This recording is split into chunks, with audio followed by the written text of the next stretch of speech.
நாம் ஏன் சபைக்கு போக வேண்டியது அவசியம்? இன்றைக்கு அநேகருக்கு இந்த சந்தேகம் வரலாம். அல்லது பாரம்பரியமாக காலகாலமாக வம்சாவாரியாக போய் கொண்டிருக்கிறோம் என்று சொல்லலாம்.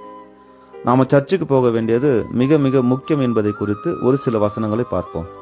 முதலாவது, எபிரேயர் 10வது அதிகாரம் 25 சொல்லுவது போல, சபை கூடி வருதலை சிலர் விட்டுவிடுகிறது போல நாமும் விட்டுவிடக் கூடாது என்று.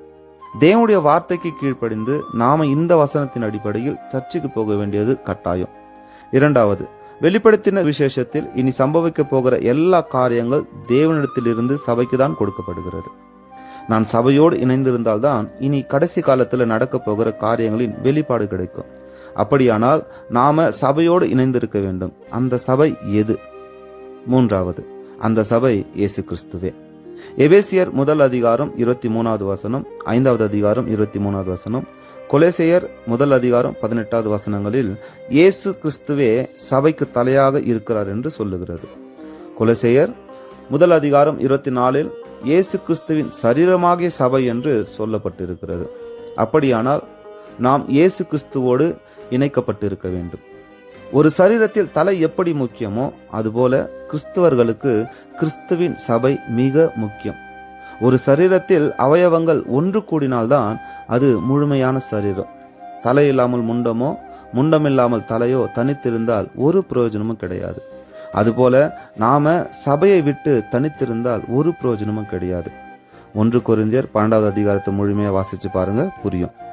நான்காவது, ஒரு கிறிஸ்தவனுடைய வாழ்க்கையில் மனம் திரும்புவது மாத்திரமல்ல, மனம் திரும்புதலுக்கு ஏற்ற கனிகளை கொடுக்க வேண்டும். மத்தேயு 3வது அதிகாரம் 8வது வசனத்தில் சொல்லப்பட்டிருக்கிறது.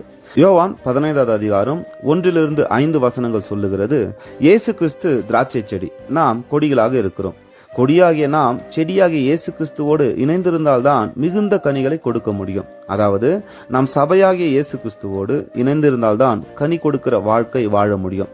நாம் செடியிலே நிலைத்திராவிட்டால் உலர்ந்து போய் அக்கினியிலே போடப்படுவோம் என்று யோவான் 15வது அதிகாரம் 6வது வசனம் மற்றும் மத்தேயு 3வது அதிகாரம் 10வது வசனத்தில் சொல்லப்பட்டிருக்கிறது. இன்று நாம் இயேசு கிறிஸ்துவின் சபையில் இணைந்திருக்கிறோமா என்று நிதானித்து பார்க்க வேண்டும். எனக்கு அன்பானவர்களே, நல்ல பெரிய கட்டிடத்தை பார்த்தோ, ஆடம்பரத்தை பார்த்தோ, பிரபலமான ஊழியரை பார்த்தோ சபைக்கு போகாதீங்க. அந்த சபையில் இயேசு கிறிஸ்து இருக்கிறாரா என்றும் உங்கள் ஊழியர் தேவனால் அனுப்பப்பட்டவரா என்றும் சோதித்து பாருங்கள்.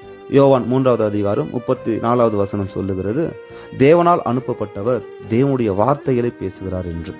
யார் தேவனுடைய வார்த்தையாகிய வேதத்தின் சத்தியத்தை மாத்திரம் பேசுகிறார்களோ அவர்களே தேவனால் அனுப்பப்பட்டவர்கள். கட்டுக்கதைகளையும் தன்னுடைய சுய எண்ணங்களையும் சிந்தனைகளையும் உலக காரியங்களை மாத்திரம் பேசுகிறவர்கள் தேவனால் அனுப்பப்பட்டவர்கள் அல்ல.